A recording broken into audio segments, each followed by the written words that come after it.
20 years she's done this. Every single morning. Every morning, for 20 years, this woman set the table for someone who never came back. People in her neighborhood whispered, "She's lost her mind." Some pitied her, others avoided her, but none of them knew the truth, because she wasn't crazy, she was waiting. In a quiet, aging neighborhood on the outskirts of a small American town, where the streets were lined with old maple trees and memories seemed to hang in the cold air, lived a woman named Martha. Her house stood at the corner of Willow Street, a small white house with fading paint and a porch that creaked under the weight of time. It wasn't the kind of house people noticed, but if you looked closely, you would see something unusual. Every morning at exactly 7:30, Martha would sit by the window, a cup of coffee in her hand, long gone cold, her eyes fixed on the empty road outside, not moving, not blinking, just waiting. The neighbors had grown used to it. "Poor woman," they would say, "she lives in the past."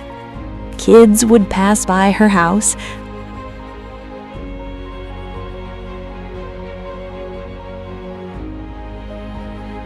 Sometimes slowing down, they saw Martha sitting by the window, curious, confused. Who is she waiting for? They'd ask. But no one had an answer, because no one really knew her story. But 20 years ago, that house wasn't so quiet. It was filled with laughter, with footsteps running across wooden floors, with the smell of homemade food, with the sound of a young boy calling out, "Mom!" His name was Daniel, Martha's only child, her whole world. Daniel wasn't perfect. He was stubborn, hot-tempered, and carried a fire inside him that often burned too bright. But he was also kind, the kind of boy who would secretly leave money for someone in need, who would help an old neighbor carry groceries, who would hug his mother, even when he pretended he didn't care. But as he grew older, something changed.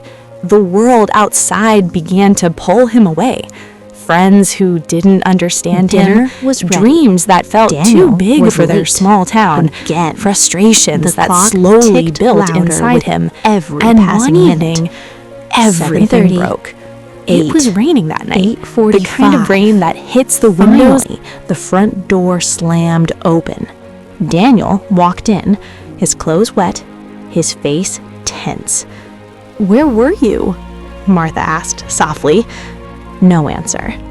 "I made dinner. You didn't even call." "I'm not a kid anymore," Daniel snapped. The words hit harder than he realized. "I worry about you," she said, her voice trembling. "I don't need you to worry," he shouted. "I don't need this. I don't need you controlling my life." Silence filled the room, heavy, painful. Martha didn't sleep. She sat by the window, watching the rain fall, waiting for him to come back. "He's just upset," she told herself. "He'll be back in the morning." Morning came, but Daniel didn't. Days passed, then weeks, then months. No calls, no letters, no signs. But Martha never stopped believing. Every day, she cooked his favorite meal, mac and cheese with extra cheese, just the way he loved it. She kept his room exactly the same, his bed neatly made, his clothes folded, his childhood drawings still on the walls. Time moved on, but inside that house, A familiar time walk. stood still. Her heart would Years race, went by, but it was neighbors never him. changed, families Still, moved in she and never out, gave up. children grew Because up, a but mother's Martha hope remained, doesn't die waiting. easily. Her hair Then turned gray, one winter her hands evening, grew everything fragile, changed. her steps Snow became covered the slower, streets, but her the routine world never outside changed. silent and cold. 7:30, Martha window, sat by the coffee, fireplace, the her road. hands wrapped Sometimes around a blanket. she thought she saw When him, suddenly, a figure in the knock, distance. knock, she froze. No one ever visited. Slowly, carefully, she walked to the door, her heart beating faster than it had in years. She opened it, and standing there was a young man. He looked nervous, cold, his eyes filled with something she couldn't explain. "Can I help you?" she asked The young gently. man stepped The forward, young man hesitated, his voice breaking. then spoke. Before he died, I think he you gave are my me grandmother. something for you. Time stopped. He reached into his Martha pocket stared at and him, pulled her out mind an struggling old, to worn-out understand. letter. What did Martha's you say? hands shook My as she father's took it. name was Daniel. Her heart Her pounding. breath caught. Her vision He blurred passed with away tears. last year. Slowly, the world she shattered. opened it. Martha's hands Mom, trembled. I'm sorry. No, that's not possible. I was young, angry, and foolish. Not a single day passed that I didn't regret leaving you. I wanted to come back.